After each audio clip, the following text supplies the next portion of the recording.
Hello, my name is Mary Louise, and I'm here visiting with Mary Bone. This is Mary Bone. And I understand Mary Bone is a member of Farmers Institute Friends Church, and we'd like to ask her some questions about her background and her life in Lafayette and her life as a member of the Farmers Institute Church. Mary, when did you become a member of Farmers Institute Church? Well, I became a member when I was born in 1903. And I was born in May, and I think it was probably October or November before my mother and father took me to church, because they didn't go out with children as early as they do now.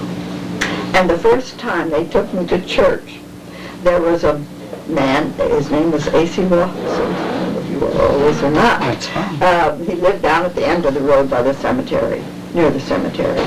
And he looked at me and he kind of smacked his lips and he said, well, she's pretty good looking considering her parents. And so then I've been going to this church, well, for the rest of my life, I guess, except for a few years when I was in Columbus, Ohio, and a few years when we lived in West Lafayette. Then we were Methodists.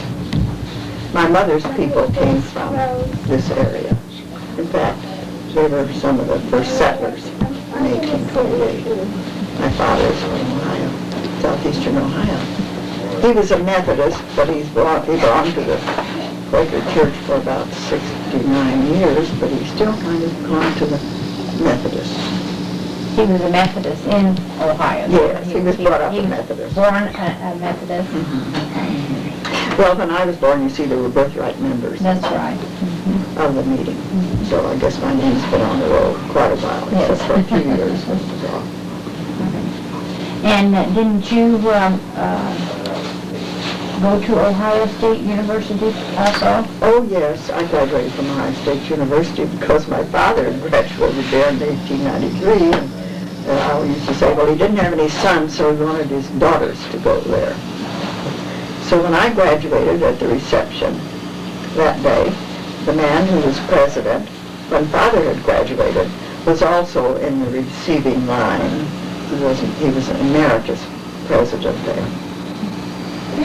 And then I went back later and was director of the dietary department at Ohio State University Hospital for several years. But didn't you also go to New York? Oh, well, New York City, yes, I was there. I went for some postgraduate work there in New York City, and then I thought I just couldn't leave the big city. So I got a job in the Bronx, a large Jewish hospital, and I was there for about a year and a half. But then by that time I was tired of the city. Came back to the Midwest. But didn't you also go to Purdue? Oh, yes, after I'd been at Ohio State University Hospital for 7 years, then I decided I wanted to come back and get a master's degree, which I did, and then I taught for a few years. I was an instructor for a few years. What were you an instructor in? Foods and nutrition. Or at the university? At Purdue. At Purdue. Well, tell us a little bit about your farm life then. Oh. Growing up on the farm. Yes, I grew up on the farm. But my mother didn't think girls ought to do anything in the field at all. We did work in the garden. And then, of course, in 1943, when I came back to the farm to help Mother and Father and to help Father with his sheep program and so forth. And you did do some of the work outside then? Well, I never rode on the tractor until long after my mother had died. But I did a few times. An old John Deere tractor. Yes, I remember, I think when To bale hay, Mr. Switzer and Father. Yes. We bale hay, and that's about all I ever did. But you didn't always live in the house that you live in now. No, I was born about a little ways up here, right here on the corner. The house has been raised. But I was born there and lived there until I was 8 years old. So where I live now has been home since 1911. Well, you might want to tell us a little bit about the laws Oh, the Baughs? The Baughs. Well, my grandfather, Jonathan Baugh, my mother's I father, thought the cat would learn to come in. came to this area in 1834, I believe. He was a young man then. He and grandmother were married. She was a descendant of Levi Hawkins, who was one of the early settlers of this area. And they were married in 1843 and lived in a log cabin for 8 years. And then they built a house which is still standing and in pretty big repair. Isn't that the big house that's over, or am I? It's on what used to be called Ball Road. It's 700 South, and it's just the first house east of Ansel Gamble's on the left. Oh, okay, I'm getting confused with the big house, that sits off High Gap Road. That wasn't, okay, that wasn't. No, that's another branch of the Balls. My grandfather's brothers, descendants, built that house. Farmers Institute, the history behind it. Oh, okay, tell us about the, this house here. Well, this house was originally twice as big as it is now. It was built about 1851, and that's from the lower part of the present Farmers Institute church building. It was built, and that was built for a school. This was built for the boarding house for students that came from as far away as Illinois and different parts of Indiana. And at one time there were as many as 25 students that lived here. And I think they had boarding room for $1 a month. Was it a week or a month? Well, anyway, it was very small. What did they study at the Institute? At the Institute, they studied everything. So it was like a college? High school. Oh, high school. It was like a high school, really. Well, really, it began, it was all the grades, from first grade on through the 12th grade. And the students went from there directly to Purdue University. Many did, and many became some were rather renowned people in the world. One of them helped build the Siberian Railway. He was an engineer. He went to Purdue. And then some had to have a little extra tutoring if they were going to the School of Engineering at Purdue, but other schools it didn't take quite as much for an entrance to Purdue.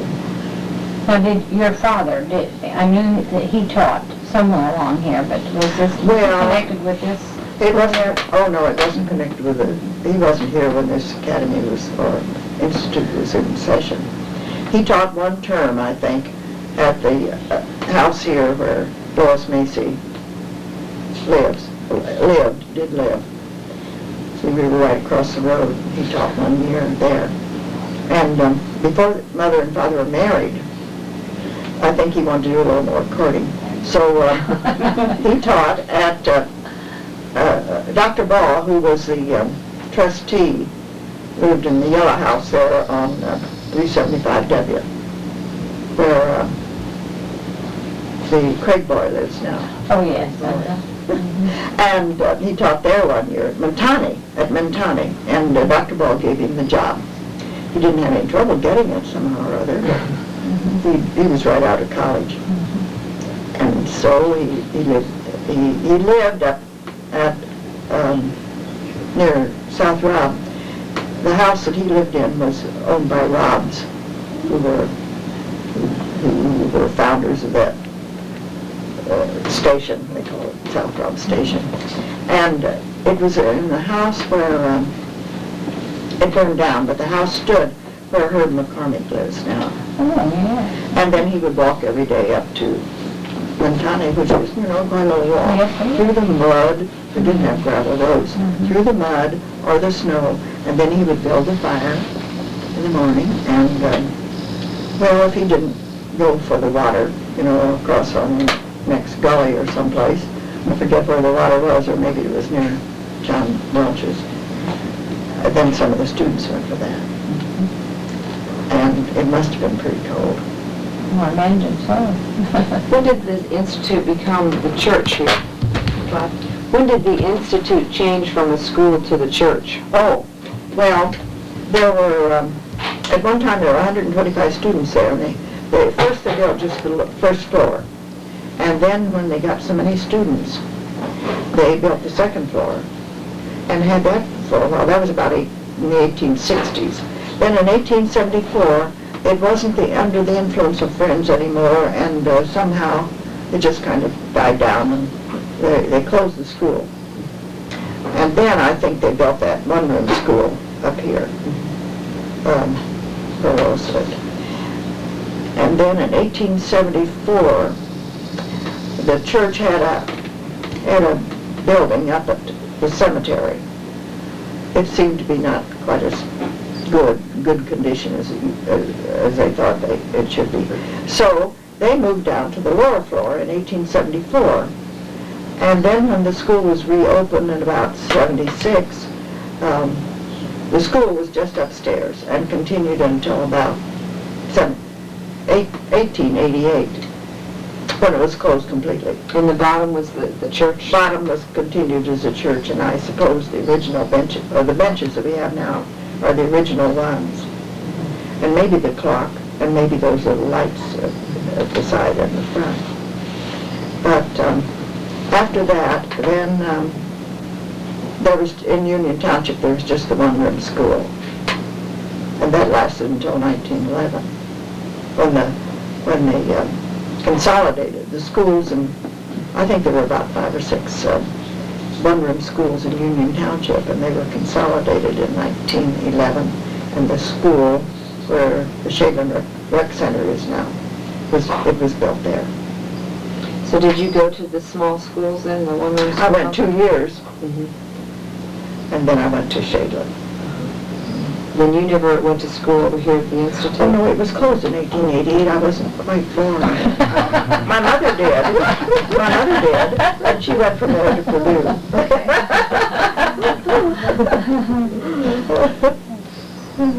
Troy, do you have any questions for Mary? I'd like to hear some things about growing up in the country and some of the winters and the holidays and good times. Some of your good times, some of the winters Well, we had a pony when Helen and I were about 9 and 11, I suppose, and maybe younger than that. His name was Billy, and we had a cart. It had 2 seats in the front, and there was a little thing here, and 2 seats back. So if you look back, I mean, place for 2 people. The people in the back looked back, and those in the front looked forward and drove the pony. Well, in the winter, we had runners, some kind of runners that we locked, the wheels were locked, and those runners were put on the wheels, and we had a lot of fun with that sort of sled in the winter time. And, well, you know, I don't know, that's so long ago, I can hardly remember. But there were lots of games that we played at home, and then at the church, that was a center of activity, you know, in the neighborhood. People came from miles around. There wasn't, the nearest church was at West Point. There wasn't any church south, or it was Shawnee Mound Church, but it isn't there now. And the Taylor Station Church wasn't there. Let's see, I believe the one at Shaglin was there. But people came from miles and miles around. A lot of people came from the Taylor Station area to meetings here. And we always had a big Christmas party in the evening. And you know, the Christmas trees were lighted with candles. Real candles? Huh? Real candles? Real candles. There were little clips and like that, and the candle was in the little place like that. It's a wonder that everything didn't burn down, wasn't it? Well, and occasionally Santa Claus would come. And I suppose the parents brought presents. I don't know how the presents got there, but there were always presents. And then, we had recitations, you know, little programs. And one time there was a little boy who was supposed to say a piece. And he was sitting on the front row. I remember. And he stood up, and his name was called. He stood up, and he said, I can't, I just won't. He sat down. Then there was another little girl, this was earlier, I believe, and she stood up. She was supposed to sing peace. She got up on the platform. She was to sing a song. And she turned around, she said, start me off, start me off. Is that you, Mary? Oh, it wasn't I. It wasn't I. It was Well, what are some of the things that you did that might have gotten you into a little bit of trouble when you were younger? Oh, I was such a good girl, I don't know. I know what I did when I was a real little girl. Okay. And we lived right near here. My mother had baked a cake for something special that she was going to take it to. It was all iced up nice. And she had set it, there was sort of a back room where she set things sometimes. And you know, I just love frosting. You know. And you know, when Father got home, he was always one that did the spanking. I got a good spanking. And you know, years later, Mother was sorry about that. She thought she just hadn't baked enough cakes for me. So you only got one spanking? Oh, no, there were more. That's the one I remember the most. Then we had a cousin who lived up where Esther Nagel lives, and he would come down and play with us when we lived here lots of times. We had a sand pile under the willow tree and swings. There was a nice limb that went out that way, and there were swings on that. And we had lots of fun playing in the sand pile. I don't even remember going wading in the creek, isn't that queer? But Father was quite interested in flowers, and we often went west of where I live now. We called it the Big Woods. There weren't houses there now, then. And we would go back and wander around to probably take our lunch and have lunch at noon and find wildflowers. And if we didn't know the name of them, Father didn't know the name of them, he brought them home, we brought them home, and he would go through his botanical book and find out the name of them. He'd analyze them. We had lots of fun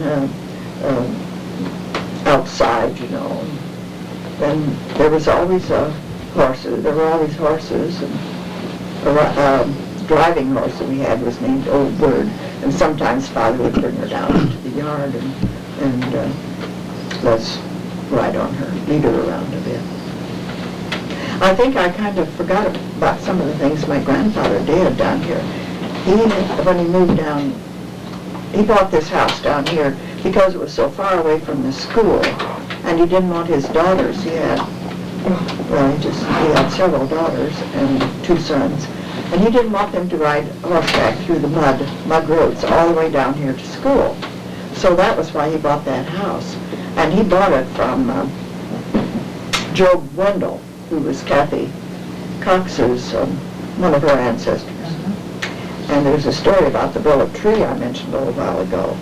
He came from Pennsylvania, and he rode a horse, and he drove cattle all the way from Pennsylvania, and maybe other livestock too, I suppose horses. And he carried a willow switch with him.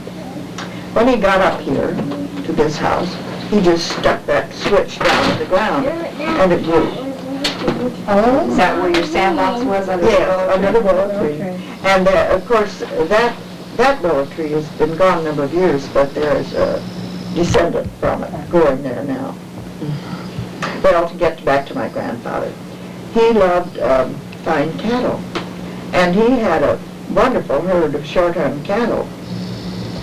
And he really started it when he moved down here in 1868. And then he showed from 68 to, I think about 90 was when he had his, 1890 when he had his last sale. He showed cattle in St. Louis, Indianapolis, Chicago, but was the forerunner of the Chicago International Livestock Exposition, and he won many prizes. He had really fine shorthorn cattle, and they would drive them in order to get to these places, you know, they didn't have any trucks like they have nowadays. He would drive them down to a stop that would be on the Wabash Railroad. I'm not positive just where it was. It's someplace between, I think it was probably nearer Shadeland than it was West Point, someplace between Shadeland and West Point there on the Weah Plains, and load them on there, and then drive them. And of course, if you had hogs to take them to market, you'd have to drive them someplace too. And John Forsman, who used to live up in the house that was torn down where Laurel Elmings lived, he told me one time he remembered seeing my grandfather drive hogs past that house there. What did he use to drive the hogs with? Horses or on foot or? Well, probably they did some riding. So they had probably riding horses or walked. And I don't know that they had as many fences as we have now, but must have been great fun to round them up. There's a tintype picture up at the museum that was taken, I think, up at the county fair. It used to be a county fair rather than, well, as long before 4-H started. And it shows a picture of some of Grandfather's cattle. And his two sons are showing them, you know. And then there's also Bob Chambers.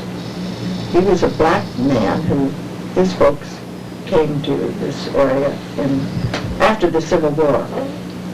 And he worked for my grandfather from the time he was 12 years old, I think, until, well, for many years, maybe until he was married. And then he also lived in the neighborhood for a number of years. He was very well accepted and respected. Wasn't this an area connected with the Friends in moving the black people out there? Oh yes, indeed. At where Colonel Marilyn Naylor lived, Buttle Sleeper lived there. He was a very staunch helper of the Underground Railroad. And when they, a number of years ago, the carpet in the parlor, what was called the parlor then, was removed, and there was a trap door under this carpet. And it is thought that the slaves were hidden there overnight, and then they were taken on. Now his nephew, Isaiah Sleeper, sometimes took them on to Canada. Is that why we have the road called Sleeper Road? Yes, I presume so, but it's too bad it doesn't go past the Sleeper house. Oh. But Isaiah Sleeper lived in the house where Charles Chappell lives. Let's see, no, he didn't build that. People the name of Hoover, I believe, built that house. And they were descendants, or related to Herbert Hoover. Herbert Hoover was a descendant of, you know, they were all had a common ancestor. And I suppose that road was really named for Isaiah Sleeper. But Sleepers were prominent people in the area. And of course, Julia McGuire is a descendant, not a descendant, but a Sleeper. His brother. But anyway, she's the Sleeper family, and the Windows belong to the Sleepers in their family too. So you see, there are a few of us that are descended from the early settlers here. Charles Chappell's people came later. They came from the Carolinas, and they came later though, after the Civil War, I believe. What nationality are you? Is your family? Chappell's? No, your family. Your family. Oh, my family. Well, the Hawkinses, I'm sure, are English, and the Baughs probably came from Alsace-Lorraine. And my father's people came from, they're Scotch and English and Irish. There's a town over in England, in southwest England, named Bone. What kind of person is Mary Bone? What kind of person is Mary Bone? She's old. That's about all I know about her right now. I don't know. Always wanting to boss people, my sister thinks.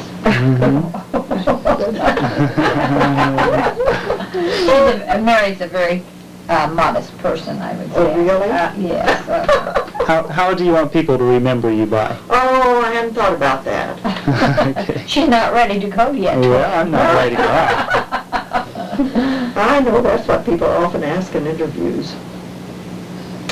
But I guess I'd like for them to remember me as I get tears. Happy person. A happy person, I wish. And a person who's interested in nature, flowers and trees and shrubs, and beauty of the earth, and beauty in people. So many beautiful people around me. What do you plan on doing for the next 15, 20 years? Well, let's take it for a little shorter time than that. I hope to spend the winters in Arizona and the summers at Farmers Institute. But, well, maybe I'll think of some hobby. I hope I can. Okay. Well, I like to read. thank you very much, Mary Bone. But you're very welcome.